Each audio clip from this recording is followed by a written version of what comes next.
आवा दे आवा दे आवा दे आवा दे आवा दे। ओए होए होए गुजरातियों, आवा दीदू। बहु भारी बहु भारी। दोनों टीम्स हैदराबाद कह रहा हूँ, गुजरात एंड राजस्थान दोनों की एक ही कमी है। सवाल यही था, कौन ज़्यादा एक्सप्लॉइट करेगा इस कमी को।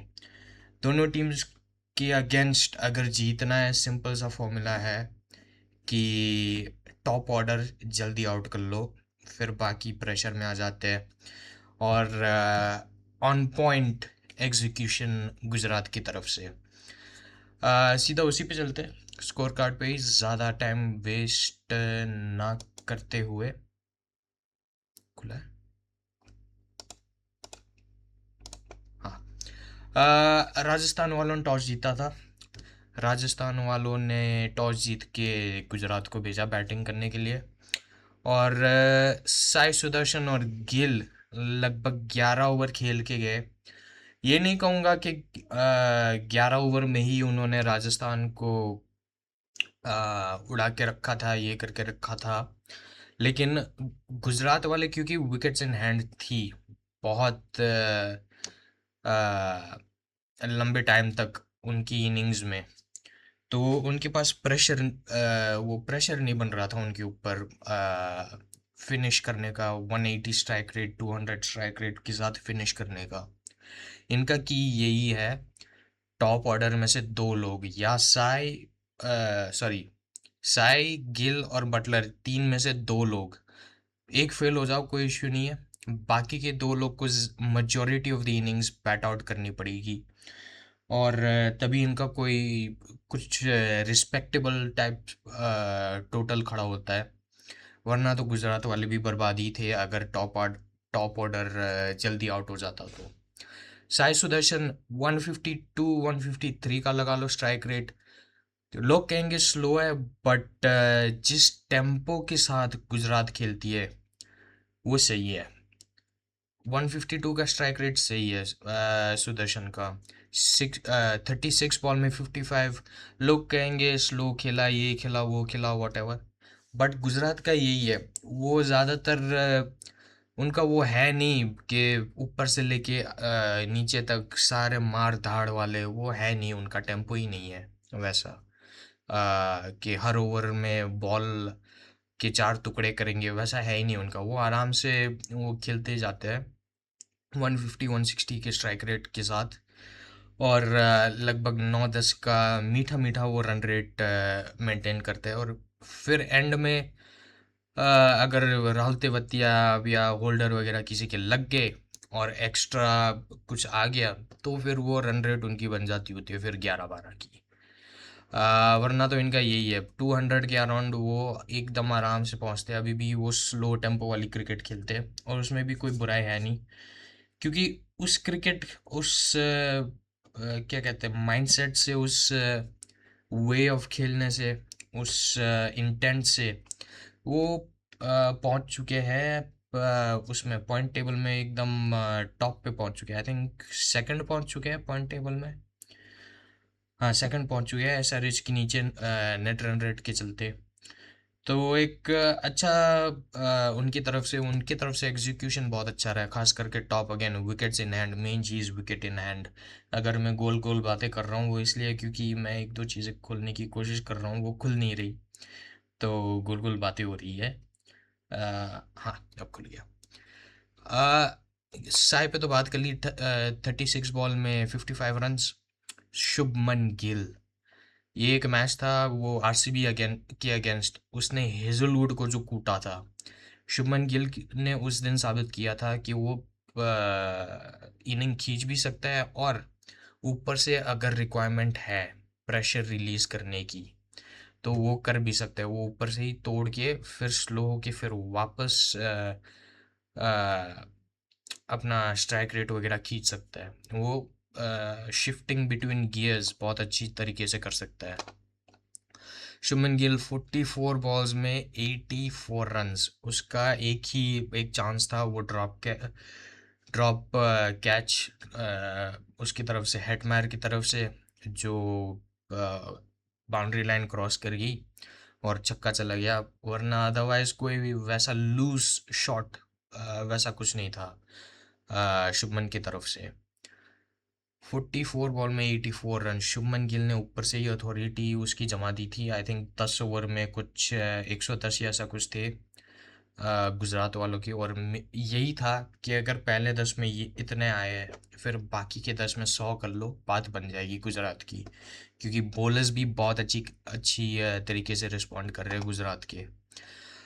ये दोनों आउट हो गए। ओपनर्स बहुत टाइम बाद आउट हुए, बट आउट हुए थे। उसके बाद आया था जॉस बटलर। बटलर ने एक छक्का चौका मारा था।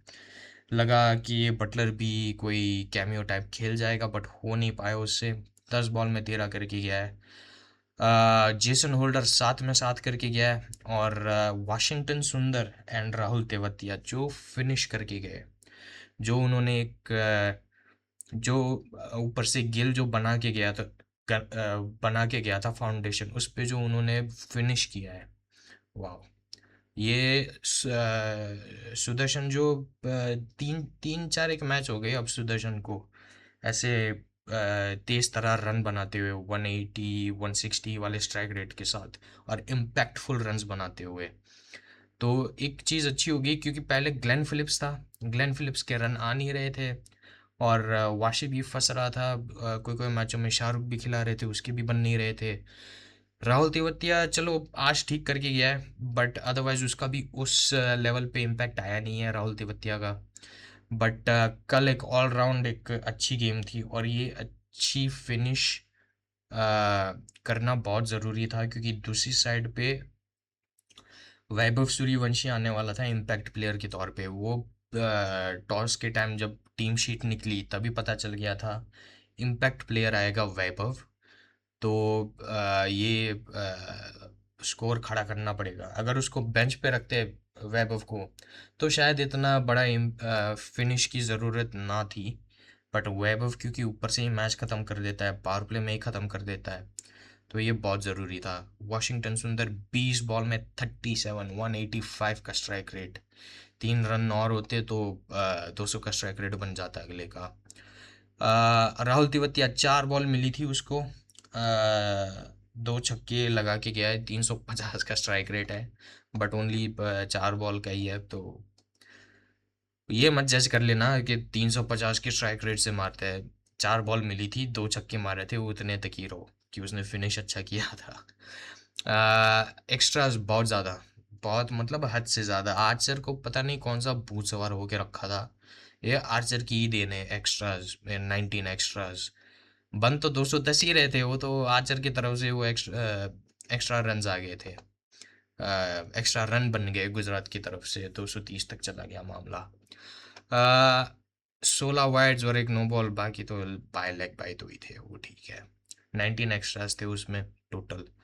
जोफ्रा आर्चर पहली ओवर 11 बॉल डाल के गया है। जोफ्रा आर्चर पहली ओवर खुद की और इनिंग की, पहली बॉल पे उसने सुदर्शन ने एक चौका मारा था। फिर आती है 2 वाइड है, एक वाइड में फिर 4 वो भी आए, तो 5 वाइडें होगी। फिर उसने एक नो बॉल भी डाला अगले ने, और 11 बॉल वो डाल के गया है अपनी पहली ओवर ख़त्म करने के चक्कर में। अरे रे रे रे। फिर आया दूसरी ओवर, आई थिंक उसने पावर प्ले में 2 ओवर डाली थी, तो जो दूसरी ओवर डाली उसमें भी 15 1 रन आ गए। पहले 2 ओवर में उसके 35 कुछ रन थे भाई जोफ्रा आर्चर के, बहस की यहाँ। नांड्रे बर्गर नहीं खिलाया, और मैं यही एक्सपेक्ट कर रहा था कि वो ना खेले। उसके वो फॉर्म आ नहीं रहा, लग रहा है थका हुआ था, उसको ब्रेक दे देते। ये मैं कह के गया था उनकी पिछली मैच में, और उन्होंने ब्रेक दिया भी, तो अच्छा हुआ। तुषार देश पांडे कॉम्प्लीमेंट ही नहीं कर पाया आर्चर को। आर्चर 3 ओवर डाली उसने, उसको कोटा ख़त्म ही नहीं किया आर्चर का। मैं भूल गया आर्चर के वो पूरे फिगर्स क्या है ना। आर्चर 3 ओवर 46, एक नो बॉल और 9 वाइड है। आई थिंक 33 35 रन पहली 2 ओवर में ही आए थे आर्चर के। आखिरी ओवर में फिर उसको 10 रन पड़ गए आई थिंक। 3 ओवर 46, कोई विकेट नहीं। तुषार देश पांडे, आचर जितना ही महंगा, 4 ओवर 53, कोई विकेट नहीं, 3 वाइड। ब्रिजेश बॉल ठीक डाल के गया है, रन ज़्यादा दे दिए, रन ज़्यादा दे दिए, बॉल ठीक डाल के गया है, 2 विकेटें भी मिली है। 4 ओवर 47, 2 विकेटें, वाइड है, चलो ठीक है, बाकी सारे इतने डाल ही रहे तो ब्रिजेश भी डाल सकता है दो तो। यश यश ने भी बॉल बहुत अच्छा डाला है। ब्रजेश ब्रजेश, यश एंड जड्डू, इन्होंने बॉल अच्छा डाला है। यश के है 4 ओवर में 37, 1 विकेट, और जड्डू के है 4 ओवर 34 और 1 विकेट। फिर फिरेरिया ने डाला है 1 ओवर, 11 रन पड़ गए उसको। विकेट्स अगेन वो प्रेशर ही नहीं बना पाए, ऊपर से दोनों टीम्स का मेन यही था, ऊपर से विकेटें गिराओ, फिर middle and lower order pressure में रन ज़्यादा नहीं बनेंगे। पहला विकेट गुजरात का गिरता है 11वीं ओवर में, 118 पे एक, फिर 150 पे दो, और 185 पे तीन, और फिर 205 पे चार। तो रेगुलर इंटरवल्स पे विकेट नहीं गिरे, बहुत रन्स के बाद विकेटें गिरी है। ये एक अच्छी बात हुई है इनकी तरफ से, गुजरात की तरफ से। 82 रन्स का पावर प्ले रन वाइज लगभग दोनों का सेम था, उन्होंने विकेटें ज़्यादा खो दी थी। सुदर्शन एंड गिल की ओपनिंग स्टैंड 118 की, लगभग 11 ओवरों में। फिर बाकी सारी पार्टनरशिप्स जो थी सारी इम्पैक्ट वाली थी। 15 बॉल में 32, 18 बॉल में 85, 11 बॉल में 20, 11 बॉल में 24, सारी इम्पैक्ट वाली पार्टनरशिप्स थी। हालांकि इसमें वो कह सकते हो बटलर स्लो खेल के गया है और होल्डर रन बॉल करके गया है, बट क्योंकि दूसरे साइड पे बाकियों ने मीटर खींच के रखा था तो वो अच्छा हो गया। गुजरात वालों ने 229 खड़े किए थे 20 ओवर बाद। राजस्थान वाले बोल्ड आउट हो गए यार, बोल्ड आउट हो गए राजस्थान वाले। 16.3 ओवर्स में 152 पे बोल्ड आउट हो गए 16.3 ओवर्स में। यशस्वी जायसवाल कैप्टन था, रियान पराग खेला नहीं था। मैं उसका रीज़न मैंने वो ध्यान नहीं दिया, रीज़न क्या था, पता नहीं, इंजर्ड था, रेस्ट था, पता नहीं, कुछ तो कहा होगा, मैंने ध्यान नहीं दिया क्यों वो नहीं खेला। यशस्वी कैप्टन था, उसने कैप्टनसी में चलो वो कह सकता है कि उसने 15-20 एक रन कम करवाए गुजरात की तरफ से, बट आचर उतने ही एक्स्ट्रा दे के गया है तो ठीक ही है, ठीक ही है। बैटिंग में यार जायसवाल बहुत अप एंड डाउन चल रहा है सीज़न, और ज़्यादातर डाउन ही चल रहा है। अब बहुत कम आ रहा है और उस लेवल पे नहीं आ रहे जिस लेवल पे एक्सपेक्ट कर रहे थे। जायसवाल एक टाइम पे नेक्स्ट ओपनर बनने वाला था T20 का, अब तो दूर दूर तक वो कंपटीशन में है नहीं। यशस्वी जायसवाल ओडीआई में वो खेल सकता है, बट वो भी अब ये रोहित रोहित रिटायर हो तब उसका शायद शायद ही नंबर बनेगा। क्या पता उस टाइम तक ये T20 वाले खिला दे संजू और अभिषेक को। यशस्वी बहुत पीछे रह गया गेम में, बहुत पीछे रह गया। इंटरनेशनल की जो कंपटीशन है उस वाली गेम में वो बहुत पीछे रह गया, अभिषेक से, संजू से, पता नहीं और कौन कौन लड़के हैं। यशस्वी और गायकवाड का भी एक टाइम पे बहुत हल्ला मच रहा था कि गायकवाड टेस्ट मैच खेलेगा या वनडे खेल लेता। अगर मेन आदमी अगर अवेलेबल नहीं है तो ही इन लोग का बन रहा है, वरना तो इन लोग का है नहीं, वो कंपटीशन में ही नहीं है, कंटेंशन में ही नहीं है स्पॉट के लिए। जायसवाल 4 बॉल में 3 फेलियर, अनदर फेलियर। वैभव 16 बॉल में 36 इम्पैक्ट फुल मार के गया है, बट लंबा नहीं कर पाया वैभव। मेन चीज़ यही थी, वैभव अगर कोई 80 एक रन की पारी खेल देता शायद ये गेम में आ जाते राजस्थान वाले।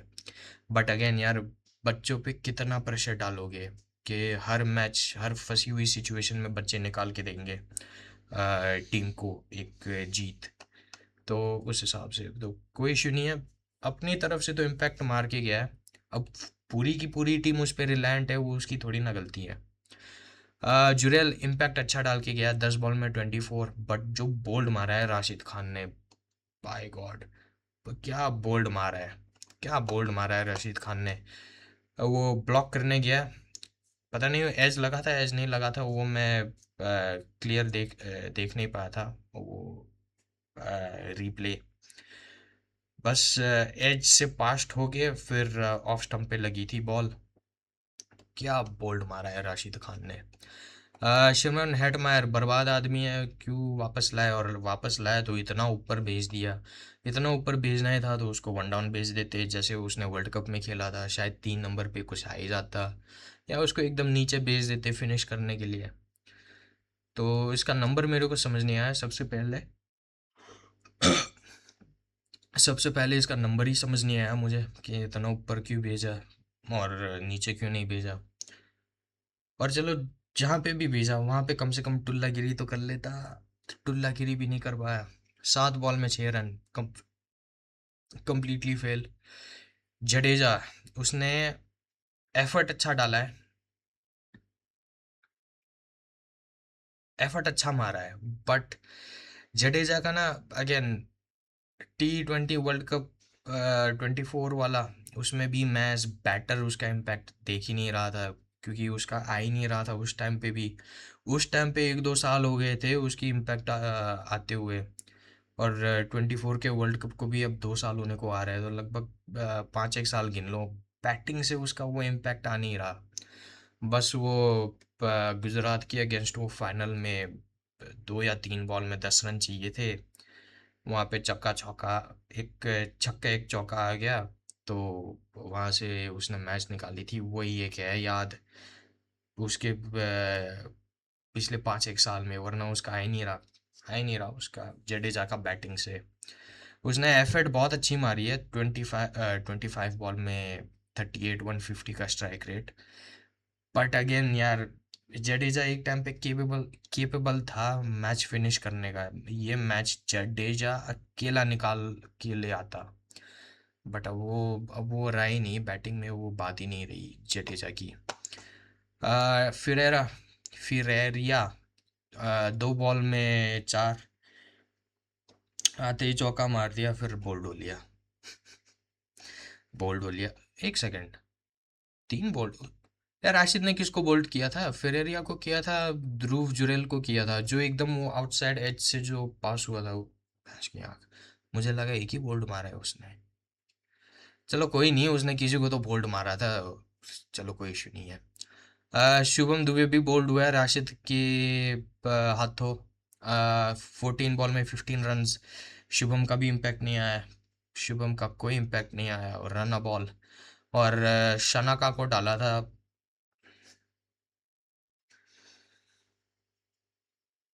शना का पता नहीं यार, पहला ही मैच था आईपीएल में, तो वो मार्जिन दे देते हैं, बट वर्ल्ड कप में तो बहुत अच्छे फॉर्म में था। फिर चलो 2 महीने लगा लो, 2 महीने बाद खेला है यार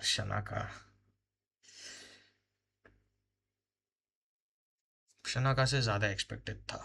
वो क्योंकि उसको ऐड किया ही था उसमें लाइनअप में, तो मैं एक्सपेक्ट कर रहा था अगर उस तक बात पहुंची तो वो कंटिन्यू कर लेता अपनी वर्ल्ड कप वाली फॉर्म से, बट वो हो नहीं पाया। चलो कोई इशू नहीं, 11 बॉल में 16 रन, पहला ही मैच था, मार्जिन देते हैं उसको। आचर, कहाँ पे है? आचर आचर ने तो उसके पाप भी नहीं धोए, जो वो पहली ओवर में वो कांड करके जो गया है, वो पाप भी नहीं धो के गया अपने। 6 बॉल में 5 रन, और तुषार 3 बॉल में 1, और ब्रिजेश 1 में 1 करके रह गया अकेला। बॉलिंग वाइज एक्स्ट्रा वाइज बहुत टाइट थी, 2 वाइडे थी और एक लेग बाय था, तो बहुत टाइट बॉलिंग रखी थी इन्होंने। फिर कहाँ पे है बॉलर्स, हाँ, सिराज और रबाडा ऊपर से ही मैच ख़त्म कर दी इन्होंने। रन वाइज बहुत महंगे रहे, पावर प्ले में लगभग मैच हो गया था आई थिंक 78 ऐसे कुछ रन्स थे राजस्थान के। रन वाइज तो वो बराबर चल रहे थे, वो मैच कर रहे थे, बट विकेटें 3 खो दी।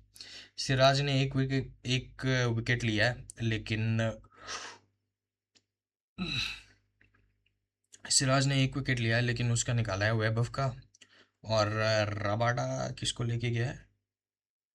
रबाडा लेके गया है वैभव एंड हेटमायर को। तो ये ऊपर से ही ख़त्म करके गए यार।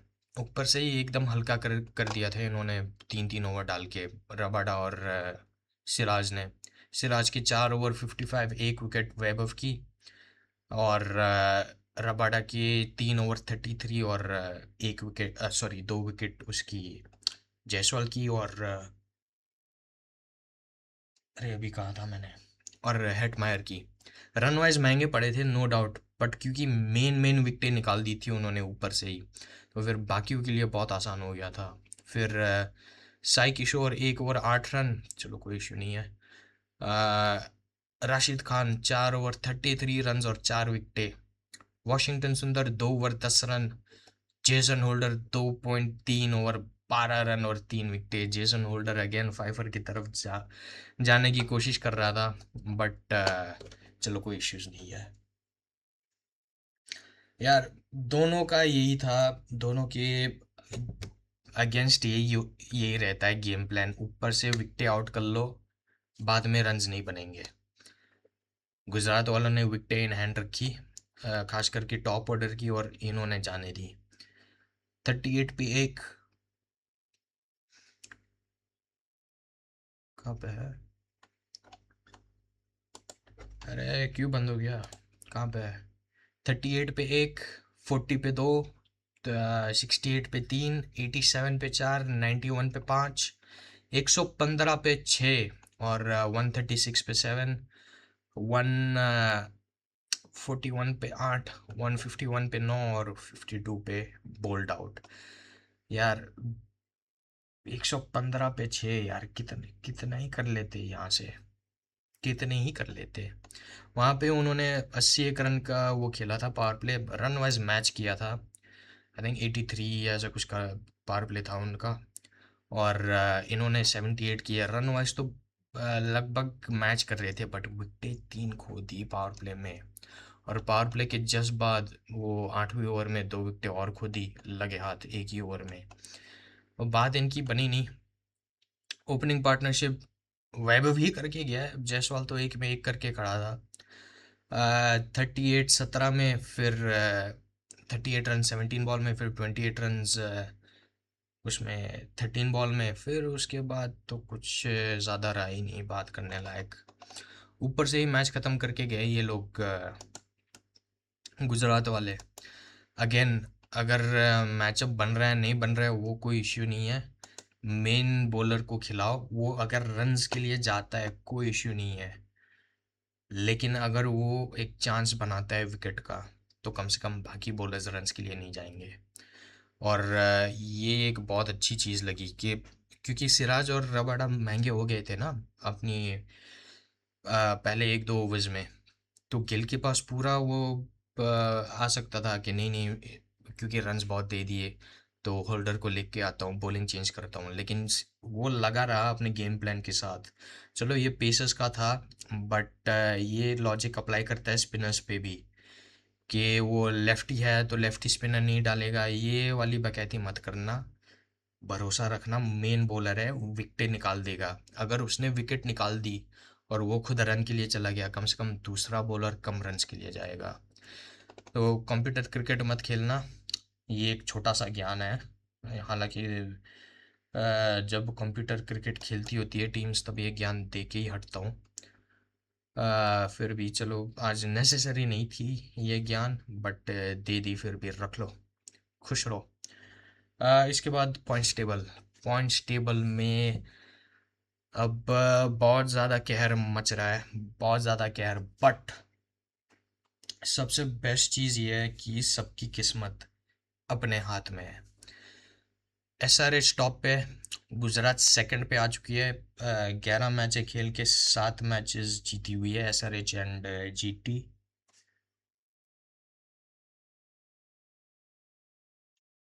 खुल जा,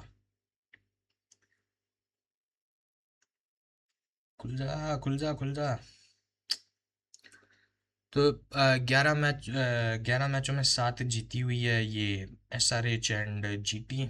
और 14 पॉइंट्स है दोनों के पास, नेट रन रेट का ही डिफरेंस है। और जो बाकी की है टॉप की टीम्स, ये पंजाब, आरसीबी और राजस्थान, पंजाब का वो 1 पॉइंट का वो मार्जिन दे देना उनको, तो वो वॉश आउट के चलते हैं कलकत्ता के अगेंस्ट, वरना वो भी शायद शायद 14 पे होती, एक मैच कम खेल के, या वो 12 पे होती, इतने ही मैच खेल के। तो ये सारे इकट्ठे गिन लो, आरसीबी, पंजाब एंड आरआर के साथ दिक्कत ये हो गई, अब उनका एक मैच ज़्यादा हो गया और पॉइंट भी नहीं बढ़े उनके, फिर भी वो कंटेंशन में है। टॉप 4 वाले स्लॉट्स सारे के सारे खुले हैं, ऐसा नहीं है कि एक स्लॉट भर चुका है और 3 स्लॉट के लिए या 2 स्लॉट के लिए या एक ही स्लॉट के लिए इतनी सारी टीमें लगी हुई है, सारे के सारे स्लॉट खुले हुए 1 से लेके 4 तक, और सबके हाथ में है अपनी अपनी किस्मत, ऑल द वे डाउन। मैं कलकत्ता तक गिन रहा हूँ, क्योंकि एम आई और ये एलएसजी ये तो बाहर है, ये मैथमेटिकली तो सभी पॉसिबल है, सबका ही पॉसिबल है क्वालिफिकेशन, बट रियलिस्टिकली एमआई और एलएसजी को मैं बाहर गिन रहा हूँ। डीसी ने भी अपने ही पैरों पे कुल्हाड़ी मारी है, तो उनको भी बाहर गिन रहा हूँ। रियलिस्टिकली चेन्नई और ये कलकत्ता जा सकती है। कलकत्ता का मैं इसलिए रख रहा हूँ क्योंकि उनका वो ऑड नंबर में चल रहा है ना, क्योंकि 1 पॉइंट वो शेयरिंग का है, तो शायद वो 1 पॉइंट की वजह से किसी को ऊपर नीचे कर ले, खराब run rate, net run rate के साथ पॉइंट की वजह से क्वालिफाई हो जाए। तो इसके चलते मैं कलकत्ता को भी गिन रहा हूँ साथ में चेन्नई का। अब जो एक टाइम पे जो गुजरात का एक आउटसाइड चांस जो बना हुआ था, अब चेन्नई का वो बना हुआ है। चेन्नई बस जीते अपने सारे मैचेस, यही मेन है। 2 मैचेस है एलएसजी के अगेंस्ट, एलएसजी के बॉलर्स अच्छे कर रहे थे, बैटर्स रिस्पॉन्ड नहीं कर रहे थे, अब बैटर्स भी रिस्पॉन्ड कर रहे हैं, तो बहुत मुश्किल हो के रखा है सबके लिए। गुजरात तो उधर आ गई है, राजस्थान वाले बाहर आ गए उससे, टॉप 4 से, क्योंकि गुजरात अंदर चली गई है। नेट रन रेट तो सबके प्लस में है, टॉप 6 में सबके प्लस में है नेट रन रेट पे तो क्या ही बात करनी है, अभी वो तो और क्लोज होता जाएगा। बस आरसीबी वाले उस कंटेंशन में नहीं है कि नेट रन रेट के चलते बाहर हो जाए, उनका प्लस 1.2 में है, तो उस हिसाब से यही था पॉइंट टेबल, और यही था मैचेस, यही था मैच कल का। और आज रात, टुनाइट, टुनाइट पे क्या है, टुनाइट है 2 मैचेस संडे, 2 मैचेस है, एक है चेन्नई लखनऊ चेन्नई के अंदर, और एक है बेंगलोर एंड मुंबई, ये होगा, ये कहाँ पे है, ये रायपुर में है, इंटरेस्टिंग, ओके। रायपुर, तो कौन जीत रहा है, क्या हो रहा है सबका, क्योंकि चेन्नई में है मैच, एलएसजी चेन्नई वाला, मैं चेन्नई को मार्जिन दे दूंगा जीतने के लिए, तो आई थिंक पहला मैच चेन्नई जीत रही है। दूसरा match RCB out of form लग रही है, आरसीबी मुंबई वाली हरकतें कर रही है और मुंबई आरसीबी वाली हरकतें कर रही है, तो मुंबई में आई थिंक सूर्या के ऊपर अभी भी वो क्वेश्चन मार्क्स है कि वो खेलेगा नहीं खेलेगा, हार्दिक के ऊपर भी था, पता नहीं वो खेलेंगे नहीं खेलेंगे, जो भी हो, अगर हार्दिक कैप्टन नहीं है तो एमआई जीत रही है, अगर हार्दिक खेल रहा है, हार्दिक कैप्टन है, तो आरसीबी जीत रही है, ये है। चेन्नई जीत रही है, और अगेन आरसीबी जीत रही है अगर हार्दिक उस साइड पे कैप्टन है तो, अगर हार्दिक कैप्टन नहीं है तो फिर एमआई जीत रही है। सिंपल प्रेडिक्शन जल्दी जल्दी ख़त्म हो गया। और ये था आज उस पे क्रिकेट का वीडियो। आज रात को एक और वो आएगा मोटो जीपी पे, सेशंस मैंने देख के रखे हैं, नोट्स बना के रखे हैं, बस वो जीपी एक बार ख़त्म हो जाए, फिर बाद में उस पे भी नोट्स वगैरह बना के आ जाएंगे। राउंड आई थिंक कौन सा है, राउंड 5 है 6 है, लेमा लेमन जीपी, उस पर बाद में बात कर लेंगे। तो यही था क्रिकेट के ऊपर। बता देना कौन जीत रहा है चेन्नई एलएसजी के बीच, कमेंट करके बता देना कौन जीत रहा है आरसीबी एमआई के बीच। मुझे लग रहा है चेन्नई जीतेगी, और उस साइड पे आरसीबी का मुझे लग रहा है आरसीबी जीतेगी। बट अगेन हार्दिक का पेच फंस रहा है। हार्दिक है तो आरसीबी जीत रही है, हार्दिक नहीं है तो एमआई जीत रही है मेरे हिसाब से। क्योंकि हार्दिक एज प्लेयर खेलेगा नहीं, वो खेलेगा एज कैप्टन, तो उसको भी उस पॉइंट को भी ध्यान में रखना पड़ेगा। और हम लोग बाद में मिलते हैं मोटो जीपी के साथ। लाइक कर लेना, सब्सक्राइब कर लेना, कमेंट कर लेना कौन जीत रहा है कौन हार रहा है। हम लोग बाद में मिलते हैं।